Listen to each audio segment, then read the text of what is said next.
नमस्कार प्यारे बच्चों, मेरा नाम है पंकज सोम और आपका बहुत बहुत स्वागत एग्जाम यात्री पर। प्यारे बच्चों, मैंने एक सीरीज जो है शुरू की है जो भारत की जमीन पर युद्ध हुए हैं, वो महत्वपूर्ण युद्धों की एक सीरीज मैंने आपके साथ शुरू की है। मैंने पहला युद्ध उसमें आपको दास राज्य पढ़ाया, द बैटल ऑफ 10 किंग्स। मेरा पर्पस इस सीरीज को कराने के पीछे ये है कि आप इसका एक प्रॉपर नोट्स बनाएं, एक रजिस्टर बनाएं और प्रॉपर जो मैं इसमें करा रहा हूं उसे आप प्रॉपर लिखें। लिखने के बाद जैसा आपने देखा कि इसमें जो संभावित प्रश्न हैं वो भी मैं कराता हूं और जो प्रीवियस ईयर्स हैं, जो विगत परीक्षाओं में पूछे गए प्रश्न हैं, उनको भी मैं कराता हूं। उसके पीछे कराने की मेरी मंशा ये है कि जितने भी साल भर में एग्जाम होते हैं किसी ना किसी परीक्षा में, चाहे वो एसएससी की हो, रेलवे की हो, पुलिस की हो, किसी ना किसी परीक्षा में, चाहे वो एनडीए हो, सीडीएस हो, एफकेट हो, कोई भी हो, उसमें कहीं ना कहीं ये सवाल जो युद्ध से आते हैं वो जरूर आते हैं। मैं आपको पूरे एक सीरीज युद्धों से संबंधित कराऊंगा, जितने भी युद्ध भारत की भूमि पर लड़े गए हैं और जो महत्वपूर्ण युद्ध हैं उनकी एक पूरी सीरीज मैंने शुरू करी है। बस अगर आपको कंटेंट दमदार लग रहा है, समझ में आ रहा है, तो शेयर जरूर करें और क्या आपका विचार हो सकता है उसमें कमेंट जरूर करके बताएं कि हाँ ये चीज हमें प्रश्न सही लगा, ये खराब लगा, ये बात अच्छी लगी, ये खराब लगी। अगर कोई डाउट बनता है तो उसको भी हम कंसिडर करेंगे। देखिए, मेरा रिसोर्स एनसीईआरटी है, क्योंकि आप सबको पता है कि जब सरकारी परीक्षाएं आयोजित होती हैं तो उनको जो आंसर चेक होते हैं वो एनसीईआरटी से होते हैं। तो जो एनसीईआरटी कहती है मैं क्लास में वो आके पढ़ाता हूं। मैं जनरली बहुत ऊपर नीचे कही हुई बातों पर विश्वास नहीं करता हूं, ठीक है। तो आज की क्लास में जो युद्ध है, जो युद्ध लड़ेंगे हम, बेसिकली युद्ध हम लड़ेंगे विदेशी ताकत से। दास राज्य हमने देसी ताकतों ने आपस में लड़ा, लेकिन जो ये युद्ध लड़ेंगे हम, ये लड़ेंगे हम विदेशी ताकतों के साथ। पहली बार भारत पे हमेशा से ही बाहर के लोग आए और उन्होंने हमला किया। बाहर से लोग आए, उन्होंने हमला किया, लूटा और यहाँ से चीजें लूट कर ले गए। लेकिन ऐसा नहीं है कि हमने जवाब नहीं दिया है, बस मजबूरी रही तो एक कि हम कभी यूनाइटेड नहीं रहे, हम कभी इकट्ठा नहीं रहे, हम हमेशा अलग अलग रहे, जो हमारी हार का सबसे बड़ा कारण बना। आज चाहे घर देख लीजिए, परिवार देख लीजिए, गांव देख लीजिए, जहां पर भी फूट है वहां पे हमेशा नुकसान ही उठाना पड़ेगा। प्यारे बच्चों, आज के इस युद्ध में सिकंदर की नजर भारत पे पड़ी। कारण उसका यह था, भारत बहुत ही समृद्ध देश था। कहां सिकंदर? मैसिडोनिया में, यानी यूरोप के सेंटर में सिकंदर वहां है और उसकी नजरें भारत पे हैं कि मुझे ये रास्ता तय करके निकलना है। कहां से निकलना है? अफगानिस्तान से आएगा, ईरान से आएगा, इराक से आएगा। ये रास्ता उसके दिमाग में है कि मुझे इस रास्ते से पहुंचना है और वहां जाके मुझे भारत को कैप्चर करना है। लेकिन गलती कर बैठा वो। ऐसा आसान नहीं था भारत में घुस के और भारत को पार निकल जाना। उसकी इच्छा तो यह थी कि उत्तर से घुसूंगा और दक्षिण में जाऊंगा। लेकिन ऐसा कहते हैं दुनिया में जो किसी से नहीं हारा वो अपनी सेना के सामने हार गया। भारत की दुर्गम परिस्थितियां, भारत में वो घुसा भी खैबर से, इतनी दुर्गम परिस्थितियां उसने झेली कि उसके लिए आसान नहीं था। तो आज की क्लास में क्या क्या हुआ, कैसे हुआ, क्या उसका रिजल्ट रहा, क्या कहते हैं ग्रीक ऑथर्स, भारत के लेखकों की क्या मंशा है, वो क्या कहना चाहते हैं, ये सब हम बात करेंगे। तो शुरू करते हैं आज की क्लास। और आज की क्लास में जो बैटल है वो है वितस्ता का युद्ध। इसे बैटल ऑफ हाइडेस पास कहते हैं। देखिए, यहां मैंने वितस्ता लिखा है, फिर एक नाम आपको झेलम मिलेगा देखने के लिए, और यहां पे आपको नाम लिखा मिलेगा हाइडेस पास, ठीक है। मैं इसका उच्चारण हाइडेस पास करता हूं, लोग जो करते हैं वो उनकी अपनी इच्छा है।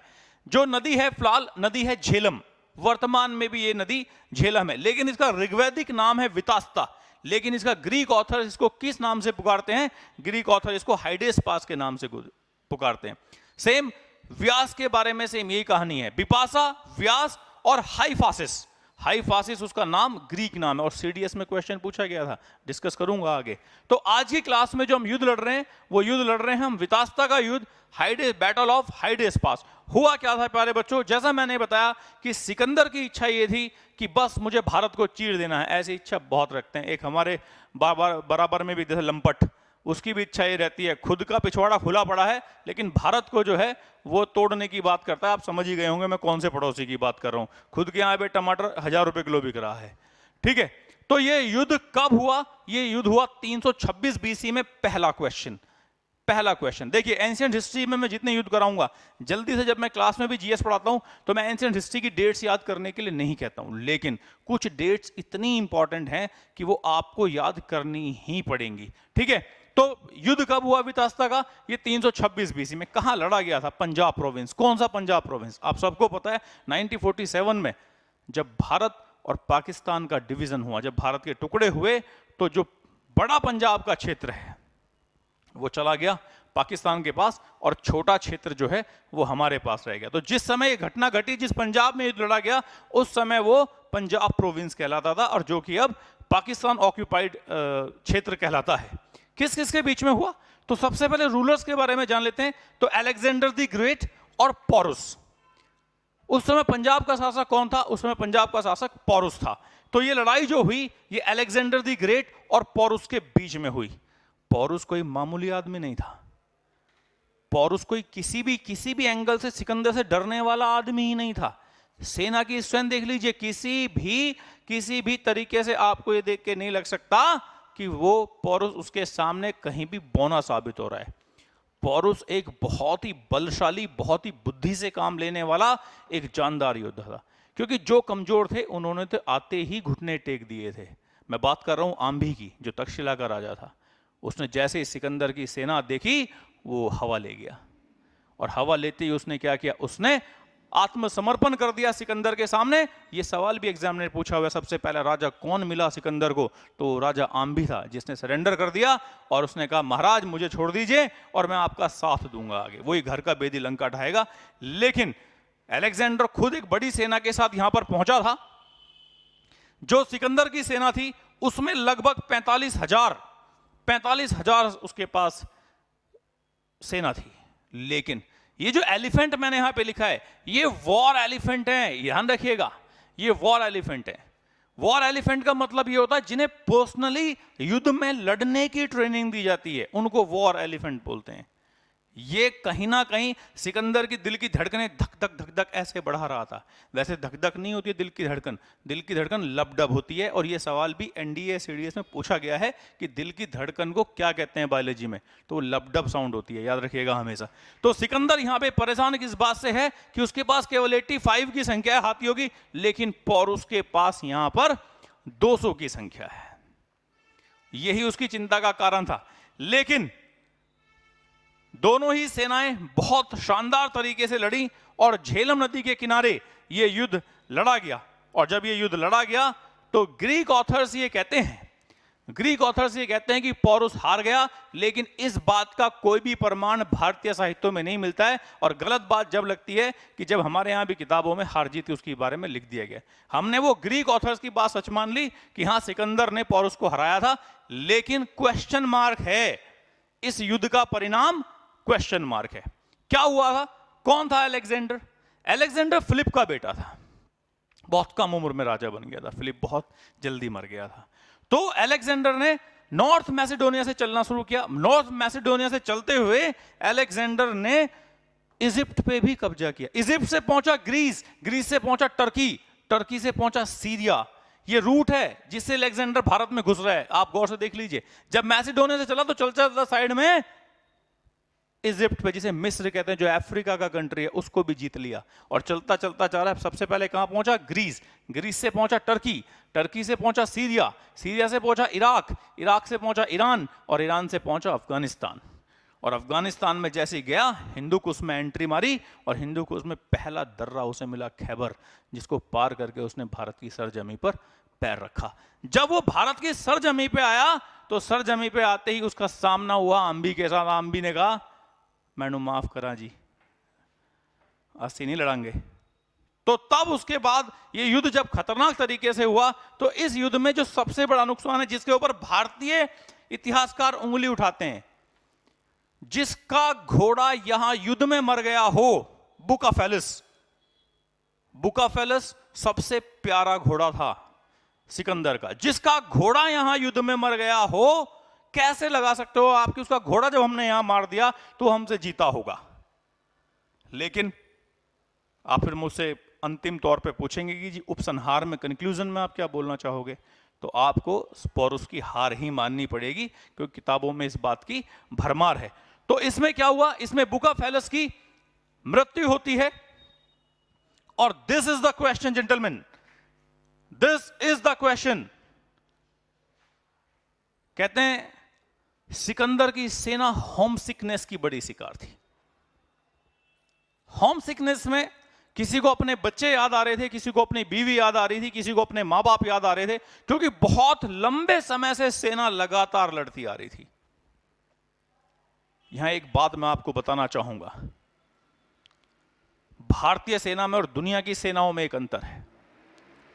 जिस समय भारत का जवान अपने घर से निकल जाता है तो ना उसके लिए बीवी, ना उसके लिए बच्चे, ना उसके लिए मां बाप, भारत की सेना के जवान के लिए अगर बचता है तो केवल भारत माता बचती है, उसके अलावा वो किसी को नहीं देखता। रेफरेंस है मेरे पास इस बात की, जब यूएस की आर्मी वियतनाम में लड़ने के लिए आई, ध्यान से सुनिएगा क्या बता रहा हूं, तो यूएस की आर्मी ने स्ट्राइक कर दिया, लड़ने से मना कर दिया। यूएस की आर्मी ने कहा कि we are hunger of sex, हमें सेक्स करना है अपनी पत्नियों के साथ, हम नहीं लड़ सकते, हमारी बॉडी की रिक्वायरमेंट है सेक्स।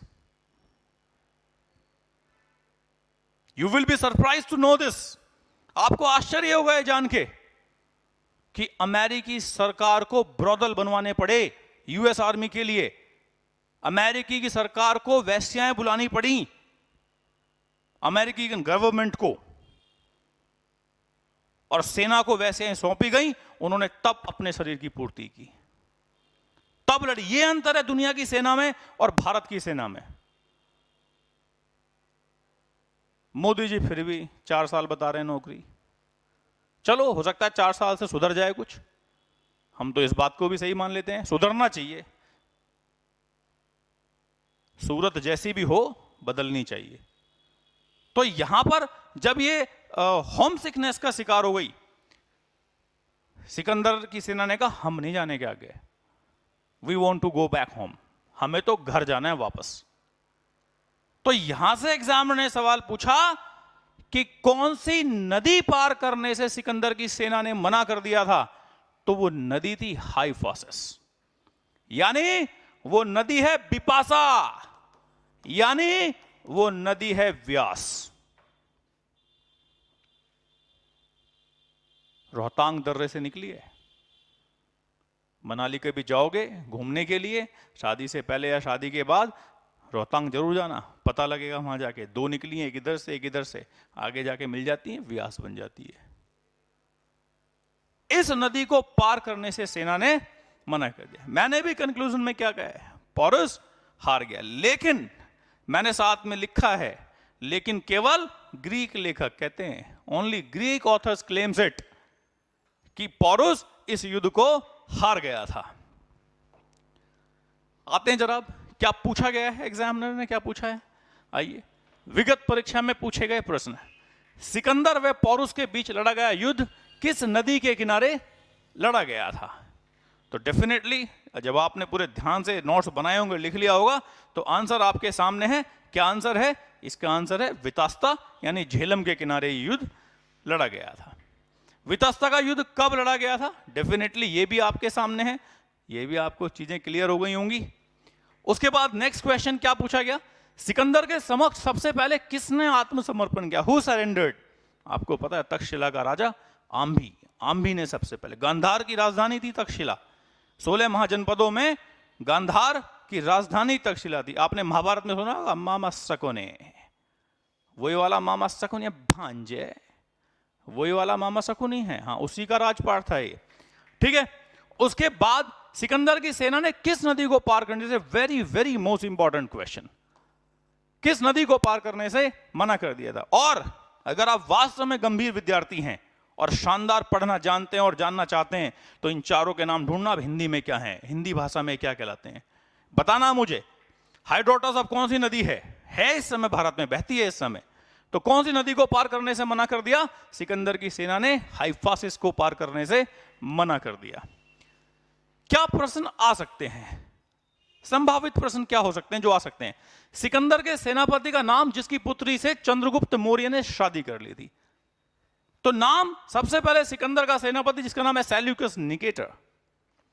सेल्यूकस निकेटर वो व्यक्ति है जिसे अपना राजपाट सौंप के सिकंदर ने कहा भैया मैं तो चला, भारत ने तो मेरी लंका लगा दी, भारत वाले हैं जो अपने पावे तो अच्छा में घुस पड़ते हैं फिर हम।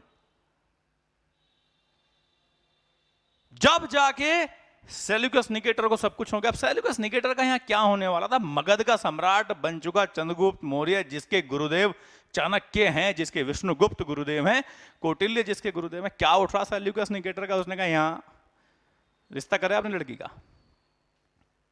लेकिन अराकोसिया, जैड्रोसिया यानी हेरात, यानी आपके कंधार, काबुल, कई नगर लेने के बाद ये डीलिंग हुई आपस में। और हेलेना के साथ, क्या नाम था पुत्री का? हेलेना नाम था। हेलेना के साथ चंद्रगुप्त मौर्य का विवाह हुआ। ठीक है प्यारे बच्चों, अगला कोई और प्रश्न? यस, सिकंदर के घोड़े का क्या नाम था? इंपॉर्टेंट क्वेश्चन रहेगा। बुकाफिलिस। चेतक जो नाम था वो महाराणा प्रताप के घोड़े का नाम था, और कंथक जो नाम था वो नाम है महात्मा बुद्ध के घोड़े का नाम है, सिद्धार्थ के घोड़े का नाम है। लेकिन फ्रेडरिक के बारे में आपको बता दूं, इस समय दुनिया का सबसे महंगा घोड़ा अगर कोई है, गूगल कर लेना, इस समय दुनिया का सबसे महंगा घोड़ा अगर कोई है तो वो फ्रेडरिक है। करोड़ों में, अरबों में कीमत है, चेक कर लेना। ठीक है, तो मेरी हमेशा मनसा यह है कि कुछ भी जब भी पढ़ाया जाए क्लास में, ऐसा दमदार पढ़ाया जाए कि आनंद पढ़ने वाले को भी आ जाए और आनंद पढ़ाने वाले को भी आ जाए, ना कुछ बचे। चाहे सवाल एग्जामिनर कैसे भी पूछ ले, अब